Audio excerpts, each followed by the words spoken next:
What kind of stories are you writing right now? My stories tend to be of the dark fantasy nature. There is like romance in them, romantic elements in them because that's part of the human experience. So I do the romances in the storyline.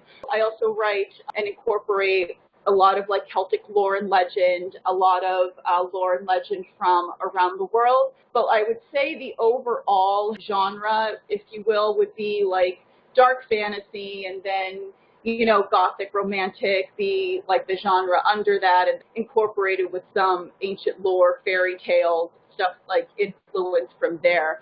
But I've written a few short stories, which I do have released currently, and I have a novel series that I am writing the next installment for. When I say romance, it's not like kind of like a Harlequin romance because that's not really what I do. So I'm usually hesitant to say like, oh, use the term romance, when I talk about my stories, just because a lot of people they tend to equate it with your modern kind of like a Harlequin romance and there's nothing wrong with those. Sometimes like those are a great escape too. I mean, I've enjoyed a novel or two in that. The term romantic, I mean, that doesn't necessarily have to, because I mean, that's more of like a modern definition of romance, I mean, you have like the romantic era, the classical era, which was back during like earlier part of the 19th century. Like when you think of Wuthering Heights, for example, with the whole Heathcliff and Cathy story, I think a lot of people,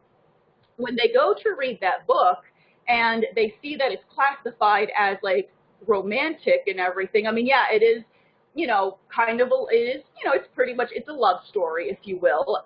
But the thing that I like about that story is that the characters are very, very flawed. In fact, sometimes they're just not likable at all, whether you're talking about Heathcliff or Cathy. But a lot of people say that it is a story about unconditional love, and and it's also has a lot of gothic elements to it. In fact, I've even heard some people classify it as more gothic horror than romance.